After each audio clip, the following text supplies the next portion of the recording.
Okay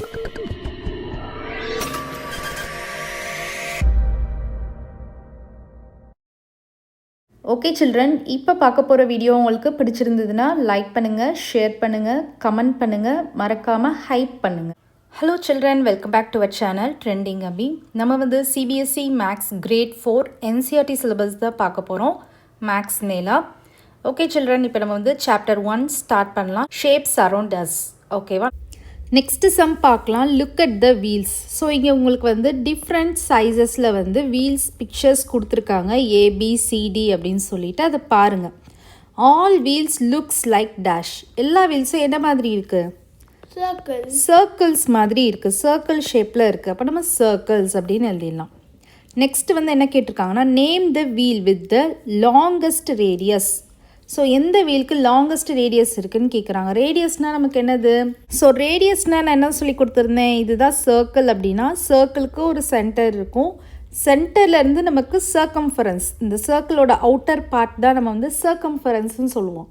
so சென்டரில் இருந்து இந்த சர்க்கம்ஃபரன்ஸ் போய் டச் ஆகிருக்கும் இல்லையா? ஸோ இந்த டிஸ்டன்ஸ் தான் என்னது? ரேடியஸ். ஸோ அப்போ இங்கே இருக்கிற சர்க்கிள்ஸ்க்கு எது லாங்கஸ்ட் ரேடியஸாக இருக்கும்? பிக்கு தான். கரெக்டாக? ஸோ அப்போ இந்த இடத்துல நம்ம பி அப்படின்னு போட்டுடலாம். ஷார்ட்டஸ்ட் ரேடியஸ் எதுக்கு இருக்கும்? டி. இதுதான் ரொம்ப ஸ்மாலாக இருக்குது. ஸோ நம்ம வந்து டி அப்படின்னு போட்டுடலாம். Longest diameter. டயாமீட்டர்னால் என்னது? நமக்கு சென்டரில் பாஸ் பண்ணி போகணும் கம்ப்ளீட்டாக. இந்த ரேடியஸே டபுள் பண்ணோன்னா நமக்கு டயாமீட்டர் சொல்லியிருக்கேன். ஸோ லாங்கஸ்ட் டயாமீட்டர் எதுக்கு இருக்கும்? பிக்கு இருக்கும். ஷார்ட்டஸ்ட் டயாமீட்டர் டிக்கு இருக்கும். ரொம்பவே சிம்பிள் தான். நெக்ஸ்ட்டு வந்து பசிலிங் ஷேப்ஸ். ஸோ இங்கே வந்து நிறையா ஷேப்ஸை வந்து பசில்ஸ் மாதிரி வச்சுருக்காங்க. நம்ம வந்து அந்த ஹிடன் ஷேப்ஸை ஐடென்டிஃபை பண்ணணும். Identify the hidden shapes and write their names. So ஹிடன்னா என்னது? மறைஞ்சிருக்கிறது. நமக்கு என்னென்ன ஷேப்ஸ் தெரியுது? சர்க்கிள் தெரியுதா? அப்புறம் நெக்ஸ்ட் என்ன ஷேப்? இது என்ன ஷேப்? ரெக்டாங்கிள். கரெக்டாக ரெக்டாங்கிள் இருக்குது. ஸோ நம்ம வந்து அப்போ ரெக்டாங்கிள் எழுதலாம். வேறு என்ன ஷேப் ஹிடன் ஆகிருக்கு? ஸோ இது பாருங்கள், இது என்ன ஷேப்? 3 சைட்ஸ் இருக்குது, ட்ரையாங்கிள். ஸோ இங்கேயும் நமக்கு ட்ரையாங்கிள் இருக்குது, இங்கேயும் நமக்கு ட்ரையாங்கிள் இருக்குது. கரெக்டாக? ஸோ அப்போ வந்து ட்ரையாங்கிள் அப்படின்னு எழுதிக்கலாம். வேறு என்ன ஷேப் இருக்குது? ஸோ இது என்ன ஷேப் பாருங்கள்? ஸ்கொயர் இருக்குது. கரெக்டாக? ஸோ அப்போ நீங்கள் வந்து ஸ்கொயர் அப்படின்னு போட்டுடலாம். வேறு என்ன ஷேப் இருக்குது? சிலிண்டர் இருக்குது. இங்கே பாருங்கள். ஸோ இது வந்து நமக்கு சிலிண்டர். கரெக்டாக? ஸோ அப்போ நம்ம வந்து சிலிண்டர் அப்படின்னு போட்டுடலாம். நம்ம எல்லா ஷேப்ஸுமே ட்ரேஸ் பண்ணியாச்சு. கரெக்டாக? நெக்ஸ்ட்டு பார்க்கலாம். Question number 2. Draw 2 lines to divide the triangle into 1 square and 2 triangles. So நம்ம 2 லைன்ஸ் ட்ரா பண்ணணும். ட்ரா பண்ணி கொடுத்துருக்கிற இந்த ட்ரையாங்கிளை 1 ஸ்கொயர் அண்ட் 2 ட்ரையாங்கிள்ஸாக டிவைட் பண்ணணும், பிரிக்கணும். அப்போ நான் வந்து என்ன பண்ண போகிறேன்னா, இங்கே ஒரு லைன் வரைகிறேன் அண்ட் இங்கே ஒரு லைன் வரைகிறேன். ஸோ இந்த 2 லைன்ஸ் ட்ரா பண்ணோன்னா எனக்கு என்ன கிடச்சிருச்சு? ஒரு ஸ்கொயர் கிடச்சிருச்சா? அப்புறம் 2 ட்ரையாங்கிள்ஸ் கிடச்சிருச்சா? ஸோ இதுதான் ஆன்சர். நெக்ஸ்ட் கொஸ்டின் நம்பர் 3 பாருங்கள். Draw 2 lines to divide the square into 3 triangles. 2 lines draw பண்ணி இந்த ஸ்கொயரை 3 ட்ரையாங்கிள்ஸாக டிவைட் பண்ண சொல்கிறாங்க. ஸோ எப்படி பண்ணலாம்? இந்த மிடில் ஒரு லைன் ட்ரா பண்ணலாமா? ஸோ இந்த மாதிரி ஒரு லைன் வந்து ட்ரா பண்ணிக்கோங்க. அதே மாதிரி இந்த மாதிரி ஒரு லைன் வந்து ட்ரா பண்ணிக்கோங்க. இப்போ நான் வந்து 2 லைன்ஸ் ட்ரா பண்ணியிருக்கேன். எனக்கு இந்த ஸ்கொயர் என்னதான் மாறிடுச்சு? 3 ட்ரையாங்கிள்ஸாக டிவைட் ஆகிடுச்சு. கரெக்டாக? ஓகே. நெக்ஸ்ட்டு கொஸ்டின் நம்பர் 4 பார்க்கலாம். Draw the lines to show the cuts needed on the shapes in the left column to get the smaller shapes on the right. நீங்கள் யூஸ்வலாக சிசர் வச்சு கட் பண்ணுவீங்கல்ல, அந்த மாதிரி இமேஜின் பண்ணிக்கோங்க. இந்த இடத்துல வந்து லைன்ஸ் வந்து ட்ரா பண்ண சொல்கிறாங்க. நீங்கள் எங்கெங்கெல்லாம் கட் பண்ணணுமோ அந்த இடத்துல லைன்ஸ் வந்து ட்ரா பண்ண சொல்கிறாங்க. இப்போ இங்கே கொடுத்துருக்கிற ஷேப், லெஃப்ட் சைடில் கொடுத்துருக்கிற ஷேப்ஸில் நீங்கள் கட் பண்ணணும். கட் பண்ணி ரைட் சைடில் இருக்கிற நமக்கு அந்த ஸ்மாலர் ஷேப்ஸ் வந்து கிடைக்கணும். அப்போ நீங்கள் எங்கெங்கெல்லாம் சீசர் வச்சு கட் போடுவீங்க அப்படின்றது தான் நம்ம இப்போ பார்க்கணும். இப்போ நான் வந்து ஃபஸ்ட்டு இங்கே ஒரு கட் போடுறேன்னு வச்சுக்கோங்க, இந்த ட்ரையாங்கிள் கிடச்சிருமா? அதே மாதிரி இங்கே ஒரு கட் போடுறேன்னு வச்சுக்கோங்க, இந்த ட்ரையாங்கிள் கிடச்சிரும். மிடில் இருக்கிற ரெக்டாங்கிள் இங்கே இருக்குது. அண்டர்ஸ்டாண்ட் ஆகுதா? ஜஸ்ட்டு நமக்கு லைன்ஸ் மட்டும் ட்ரா பண்ணால் போதும். இப்போ அதே மாதிரி இப்போ இந்த ஸ்கொயரை வந்து இந்த மாதிரி 4 ட்ரையாங்கிள்ஸாக நீங்கள் கன்வெர்ட் பண்ணணும். எப்படி கட் போடலாம்? இப்படி ஒரு கட் போடலாமா?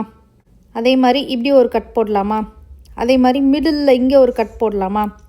ஸோ இந்த மாதிரி போடுறப்ப எனக்கு வந்து என்ன ஆயிடுச்சு, 4 ட்ரையாங்கிள்ஸ் கிடச்சிருச்சு. இங்கே ஒரு ட்ரையாங்கிள், இங்கே ஒரு ட்ரையாங்கிள், இங்கே ஒரு ட்ரையாங்கிள், இங்கே ஒரு ட்ரையாங்கிள். இது மாதிரியே இருக்குது பாருங்கள். இது ஒரு ரைட் ஆங்கிள் ட்ரையாங்கிள், அப்புறம் இதே மாதிரி ஷேப்பில் ஒரு ட்ரையாங்கிள், அப்புறம் இதே மாதிரி ஒரு ஷேப்பில் ட்ரையாங்கிள், அப்புறம் இங்கே ஒரு ரைட் ஆங்கிள் ட்ரையாங்கிள் கிடச்சிருச்சா. நெக்ஸ்ட்டு வந்து இந்த ஒரு ட்ரையாங்கிள் தான் கொடுத்துருக்காங்க. இதை கட் பண்ணுறப்ப நமக்கு இந்த மாதிரி ஒரு ஸ்மால் ட்ரையாங்கிள், அப்புறம் அதை விடையும் ஒரு 2 ஸ்மாலர் ட்ரையாங்கிள், அப்புறம் ஒரு ஹெக்ஸகன் கிடைக்கணும். ஹெக்ஸகனாக எத்தனை சைட்ஸ் இருக்கும், 6 சைட்ஸ் இருக்கும். கரெக்டாக. ஸோ எப்படி பண்ணலாம் அப்படின்னா, ஃபஸ்ட்டு வந்து நான் இங்கே ஒரு கட் போடுறேன். இங்கே ஒரு கட் போடுறப்ப எனக்கு இந்த ட்ரையாங்கிள் கிடச்சிரும். அதுக்கப்புறம் இங்கே ஒரு கட் போடுறேன், இங்கே ஒரு கட் போடுறேன். ஸோ இங்கே ஒரு 2 ஸ்மாலர் ட்ரையாங்கிள்ஸ் இருக்குல்ல, இது கிடச்சிரும். ரிமைனிங் இருக்கிற ஹெக்ஸகன் வந்து பாருங்கள், நான் உங்களுக்கு ட்ரேஸ் பண்ணி காமிக்கிறேன். வேறு கலரில், க்ரீன் கலரில் பார்ப்போம். ஸோ இது ஃபர்ஸ்ட்டு சைட், இது செகண்டு சைட், இது தேர்டு சைட், இது ஃபோர்த்து சைட், இது 5th சைட், அண்ட் இது வந்து 6th சைட். ஸோ நமக்கு ஹெக்ஸகனும் கிடச்சிருச்சு. அண்டர்ஸ்டாண்ட் ஆகுதா. நெக்ஸ்ட் வந்து கார்ட் கேம். இது வந்து உங்களோட புக், எண்ட் ஆஃப் த புக்கில் வந்து உங்களுக்கு பிக்சர் கொடுத்துருப்பாங்க, 2D ஷேப் கார்ட்ஸ் கொடுத்துருப்பாங்க. உங்களுக்கு நான் அதை வந்து கீழே இங்கே வந்து அட்டாச் பண்ணியிருக்கிறேன். இது வந்து உங்கள் end of the book text புக்லேயே கொடுத்துருப்பாங்க. இது வந்து சாப்டர் 1 யூஸ் பண்ணுறதுக்காண்டி உங்களுக்கு சம் ஷேப்ஸ் கொடுத்துருப்பாங்க, 2D ஷேப்ஸ், ஸ்கொயர், ஓவல், அப்புறம் இது வந்து பார்த்திங்கன்னா செமி சர்க்கிள், இது வந்து குவார்ட்டர் சர்க்கிள், இது ஒரு ட்ரையாங்கிள், இது சர்க்கிள். இந்த மாதிரி ஷேப்ஸ், 2D ஷேப்ஸ் வந்து கொடுத்துருக்காங்க. என்ன செய்ய சொல்லியிருக்காங்கன்னு நம்ம பார்ப்போம். கார்ட் கேமில் sort the 2D shape cards given at the end of the book into 3 groups. 3 குரூப்ஸாக அதை வந்து ஷார்ட் பண்ண சொல்லியிருக்காங்க, பிரிக்க சொல்லியிருக்காங்க. அக்கார்டிங் டு தேர் சைட்ஸ், அதோட சைட்ஸை வச்சு பிரிக்க சொல்லியிருக்காங்க. Draw the sorted shapes in the space given below. Explain why you sorted your shapes in this way. So draw பண்ண சொல்லியிருக்காங்க. 3 குரூப்பாக நீங்கள் வந்து பிரிக்க போகிறீங்களா, அதை வந்து ட்ரா பண்ண சொல்லியிருக்காங்க கொடுத்துருக்குற ஸ்பேஸில். அண்ட் ஆல்சோ எதனால் நீங்கள் வந்து இந்த மாதிரி வேலை சார்ட் பண்ணியிருக்கீங்க, பிரிச்சிருக்கீங்க அப்படின்றத நீங்கள் சென்டென்ஸாகவும் எக்ஸ்பிளைன் பண்ண சொல்லியிருக்காங்க. இப்போ நம்ம வந்து இந்த ஷேப்ஸை அப்சர்வ் பண்ணி பார்ப்போம். இப்போ இந்த ஸ்கொயரில் வந்து பார்த்திங்கன்னா ஸ்ட்ரெயிட் லைன் மட்டும்தான் இருக்குது. அதே மாதிரி இந்த ட்ரையாங்கிள்லையும் பார்த்திங்கன்னா ஸ்ட்ரெயிட் லைன் மட்டும்தான் இருக்குது. ஸோ இது ரெண்டையும் ஒரு குரூப்பாக நம்ம பிரிக்கலாமா. அப்போ ஃபஸ்ட்டு குரூப் 1 வந்து நான் வந்து ஸ்கொயர் வந்து ட்ரா பண்ணிக்கிறேன், அண்ட் இன்னொரு ஷேப் வந்து ட்ரையாங்கிள் வந்து ட்ரா பண்ணிக்கிறேன். ஓகேவா. எதனால் இதை ரெண்டையும் ஒரே குரூப்பாக நான் வந்து சார்ட் பண்ணேன் அப்படின்றதுக்கு ரீசன் எழுதுகிறேன். ஏன்னா இது வந்து made up of only straight lines, straight லைன்ஸால் மட்டுமே இது வந்து மேட் ஆகிருக்கு. அண்டர்ஸ்டாண்ட் ஆகுதா. நெக்ஸ்ட்டு வந்து செகண்ட் குரூப்பில் நான் என்ன பிரிக்க போகிறேன் அப்படின்னா, இந்த ஓவல் இருக்குது பார்த்திங்களா, இந்த ஓவலையும் இந்த சர்க்கிளையும் ஒரு குரூப்பாக பிரிக்க போகிறேன். ஏன்னா இது வந்து நமக்கு ஜஸ்ட்டு கர்வ் லைன்ஸால் மட்டுமே மேட் ஆகிருக்கு. ஸோ இந்த ஓவலையும் இந்த சர்க்கிளையும் ஒரு குரூப்பாக பிரிச்சுட்டேன். ரீசன் என்ன எழுதுகிறேன் அப்படின்னா, made up of only curved lines. ஓகேவா. நெக்ஸ்ட் வந்து தேர்ட் குரூப் நான் எப்படி பிரிக்கிறேன் அப்படின்னா, இதில் வந்து இந்த செமி சர்க்கிளில் வந்து பார்த்திங்கன்னா நமக்கு வந்து கர்வ்டு லைனும் இருக்குது, ஸ்ட்ரெயிட் லைனும் இருக்குது. அதே மாதிரி இந்த குவார்ட்டர் சர்க்கிள்லேயும் பார்த்திங்கன்னா கர்வ்டு லைனும் இருக்குது, ஸ்ட்ரெயிட் லைனும் இருக்குது. அதனால் இது ரெண்டையும் ஒரு குரூப்பாக பிரிக்கிறேன். ஸோ நம்ம வந்து ஒரு செமி சர்க்கிள் ட்ரா பண்ணிக்கலாம், அதே மாதிரி ஒரு குவார்ட்டர் பார்ட் சர்க்கிளும் ட்ரா பண்ணிக்கலாம். இது ஏன் ஒரு கேட்டகரியாக நம்ம பிரிக்கிறோம், ஏன்னா இது வந்து made up of both straight and curved lines. Understand ஆகுதா அந்த some? Okay children, next sum next வீடியோவில் பார்க்கலாம். இந்த வீடியோ உங்களுக்கு பிடிச்சிருந்ததுன்னா லைக் பண்ணுங்கள், ஷேர் பண்ணுங்கள், நம்ம சேனலை சப்ஸ்கிரைப் பண்ணுங்கள். Bye children.